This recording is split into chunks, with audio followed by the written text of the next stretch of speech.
Good morning dear student. Electrical engineering के online portal पे आप लोग का स्वागत है।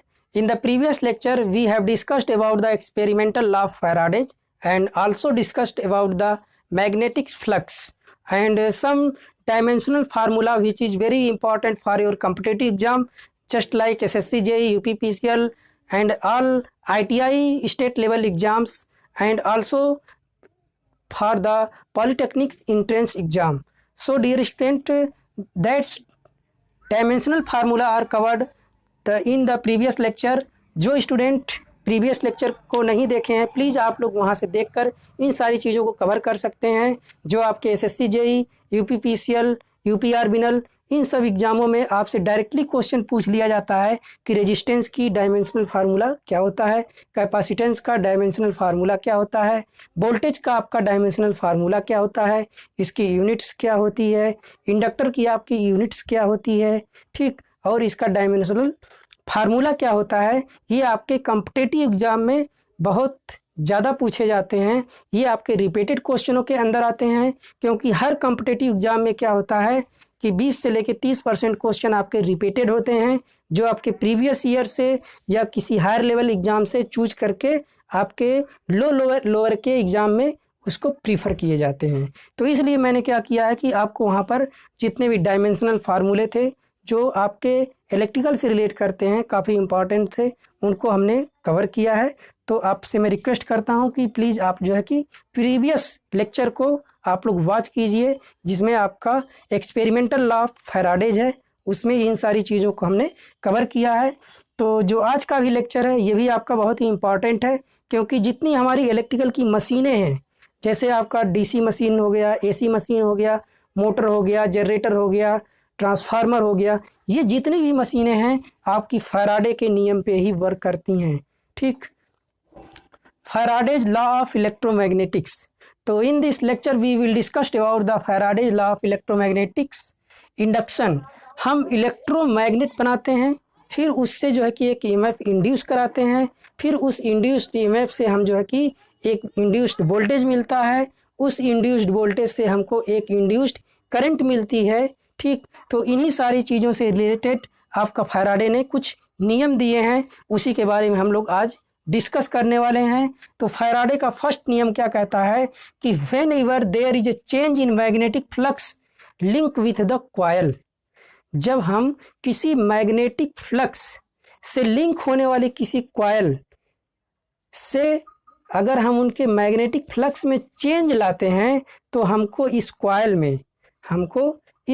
में एक इंड्यूस्ड EMF मिलता है। इसे ही हम क्या कहते हैं, इंड्यूस्ड EMF, ठीक। तो यही कहा जा रहा है कि whenever there is a change in magnetic flux link with the coil and EMF is induced in coil, इस कॉइल में क्या होगा, आपका एक इंड्यूस्ड EMF मिलेगा, ठीक है। और दूसरी बात ये भी कही जा रही है कि if the conductor is closed form, अगर आपकी मान लीजिए आपकी एक कंडक्टिंग कॉइल है, इसको हमने क्लोज फॉर्म कर दिया और ये आपकी क्या है, मैग्नेटिक फील्ड के AN पोल AS पोल बना दिए। तो मैग्नेटिक फील्ड में अगर हम चेंज करते हैं, ठीक, तो क्या होता है कि इनके बीच एक EMF इंड्यूस होता है और अगर आपकी ये क्लोज सर्किटेड है तो आपको एक इंड्यूस्ड करंट भी मिलती है, ठीक है। और इसको दूसरे तरीके से भी हम जो है कि डिफिनीशन देते हैं, the relative motion between the conducting coil and magnet, ठीक। अगर हम मैग्नेट और कॉइल के बीच कोई रिलेटिव मोशन कराते हैं, या तो कॉइल को मूव कराते हैं या जो है हम मैग्नेट को मूव कराते हैं, तो हम देखते हैं क्या होता है, उससे आपका एक EMF इंड्यूस होता है। किसमें, कॉइल में आपका इंड्यूस्ड EMF मिलता है, ठीक, क्योंकि मैग्नेट से क्या करते हैं हम मैग्नेटिक फ्लक्स बनाते हैं और कॉइल में हमारा इंड्यूस्ड EMF मिलता है, ठीक। तो दो डिफिनीशन है आपकी फर्स्ट लॉ में, एक तो आपका ये कि जब आप मैग्नेटिक फ्लक्स में चेंज करेंगे, ठीक, तो जो है कि आपको कॉइल में एक इंड्यूस्ड EMF मिलेगा, और अगर कॉइल को शॉर्ट सर्किटेड कर दिए हैं तो उस EMF से आपको एक इंड्यूस्ड करंट भी मिलेगी, ठीक। और या तो आप रिलेटिव मोशन कराइए कंडक्टिंग कॉइल के बीच, या कंडक्टिंग कॉइल और मैग्नेट के बीच अगर आप क्या कराते हैं, रिलेटिव मोशन कराते हैं, एक को फिक्स करके दूसरे को क्या करते हैं, मूव कराते हैं, तब भी आपको एक इंड्यूस्ड ईएमएफ मिलता है। और अगर आपकी कॉइल शॉर्ट सर्किटेड है तो आपको एक इंड्यूस्ड करंट भी मिलती है। ठीक है डियर स्टूडेंट, तो फर्स्ट लॉ आपका यही क्लियर हो गया। मान लीजिए आपने यहाँ पर एक मैग्नेट लिया या आपने कॉइल ली, इस मैग्नेट को क्या कर रहे हैं, इसके पास लेके जा रहे हैं। जब इसके पास लेके जा रहे हैं तो इसमें इंड्यूस्ड वोल्टेज हमको ज़्यादा मिल रहा है, और अगर ये तब जो है कि आपका क्या होगा, इंड्यूस्ड ईएमएफ मिलेगा। ठीक है, ये इंड्यूस्ड ईएमएफ ज़्यादा मिलेगा जब हम इसको पास लेके जाते हैं। जब हम इसको इससे दूर लेके जाते हैं तब क्या होता है, आपका इंड्यूस्ड ईएमएफ कम होता जाता है। ठीक है,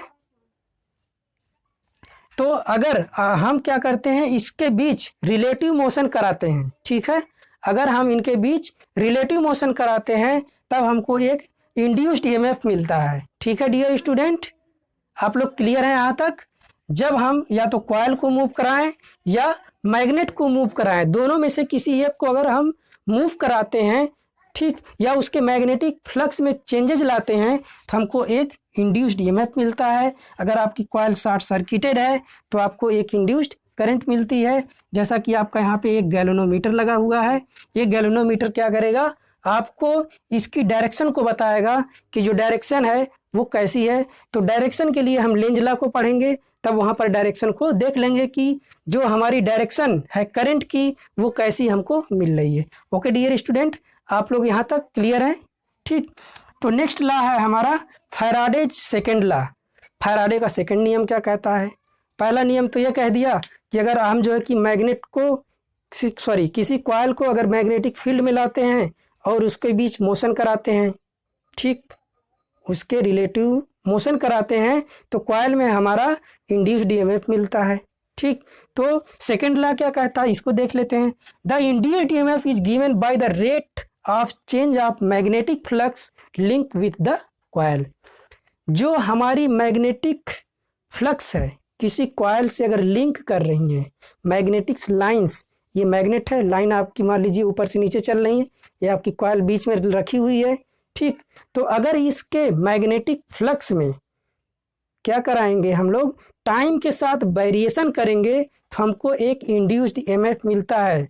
ठीक, वो इंड्यूस्ड ईएमएफ उस कांच का अपोजिशन करता है जिसके कारण वो क्या हुआ है, उत्पन्न हुआ है। ठीक, देखिए, the induced EMF is given by the rate of change of magnetic flux link with the coil. तो जो हमको इंड्यूस्ड ईएमएफ मिलने वाला है, E is directly proportional to delta phi by delta t. ठीक, ये आपका एवरेज इंड्यूस्ड ईएमएफ है। ठीक, तो इसको हमने मॉड में डाल दिया। ठीक है, तो कांस्टेंट हमने जो ले लिया, इसका प्रोपोर्शनैलिटी कांस्टेंट की वैल्यू हमने यहाँ पर 1 ली है। ठीक है डियर स्टूडेंट, तो जो हमारा instantaneous value of induced voltage की है वो E I equal to minus D phi by D T. Minus आपका ये रिप्रेजेंट कर रहा है कि जो अपोजिशन हो रहा है वही आपका है। ठीक, अपोजिशन की वजह से हमने यहाँ पर माइनस को क्या किया है, रिप्रेजेंट किया है। For n number of turn, अगर आपकी एन नंबर ऑफ टर्न की क्या है, कॉइल है, तो उसके लिए जो इंड्यूस्ड ईएमएफ है वो होगा minus n d phi by D t. D हमने जो है कि एक छोटा सा एलिमेंट लिया है कॉइल का। ठीक, कॉइल का छोटा सा एलिमेंट लेकर उसको डिफ्रेंशिएट किया, फिर देख रहे हैं कि हम उसमें कुछ क्या हो रहे हैं, चेंजेज हो रहे हैं। किसके साथ, टाइम के साथ। अगर हम मैग्नेटिक फ्लक्स में क्या कर रहे हैं, चेंज कर रहे हैं, तो जो हमारा इंड्यूस्ड ईएमएफ है वो थोड़े समय पे बढ़ रहा है, घट रहा है। ठीक, तो ये हमारा होता है इंस्टेंटेनियस वैल्यू। ठीक, अब हम देख लेते हैं कि जो हमारी इंड्यूस्ड करंट मिल रही है उसकी वैल्यू कितनी होगी। तो इंड्यूस्ड करंट की वैल्यू हम क्या कहते हैं, I equal to V by R. I equal to V by R, तो आई इक्वल टू हम कहेंगे ई बाई आर। ई की वैल्यू हम यहाँ इसको इक्वेशन नंबर फर्स्ट मान लेंगे, तो यहाँ से इसकी वैल्यू को पुट कर देंगे तो हमको करंट आई की वैल्यू मिल जाएगी minus n by r into d phi by D t. ठीक है, आप लोग दोनों लॉ से क्लियर हो गए। पहला लॉ ये कहता है कि जब आप किसी कॉइल है, ठीक, ये कॉइल है, ये आपकी मैग्नेटिक फ्लक्स है, इससे आप लिंक कराते हैं, इसके बीच रिलेटिव मोशन कराते हैं, तो इस कॉइल में आपका क्या होता है, एक इंड्यूस्ड ईएमएफ मिलता है। ठीक, अगर ये कॉइल आपकी शॉर्ट क्लोज सर्किटेड पाथ में है तब आपको इसमें क्या होता है, एक इंड्यूस्ड करंट मिलती है। ठीक, ये फैराडे का पहला नियम था।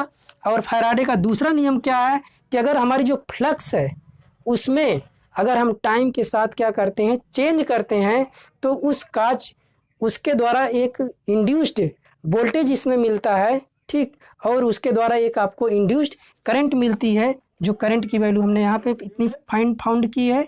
ठीक, और वोल्टेज की वैल्यू हमको इतना मिली है। तो ये जो हमको इंड्यूस्ड वोल्टेज मिल रहा है या इंड्यूस्ड करंट मिल रही है, वो उस काज का अपोजिशन कर रही है जिसके द्वारा वो क्या हुई है, उत्पन्न हुई है। ओके डियर स्टूडेंट, तो आई होप कि आप लोग दोनों लॉ से क्लियर हैं। ओके, अब हम नेक्स्ट स्टडी करने वाले हैं लेंज लॉ के बारे में। ओके डियर स्टूडेंट, अगर मेरे वीडियो आपको पसंद आ रहे हैं तो प्लीज़ लाइक कीजिए, चैनल को सब्सक्राइब कीजिए और शेयर करके उन बच्चों की मदद कीजिए जिनको इस वीडियो की बहुत ही ज़्यादा रिक्वायरमेंट है। So thank you dear student, best of luck for your exam, all the best.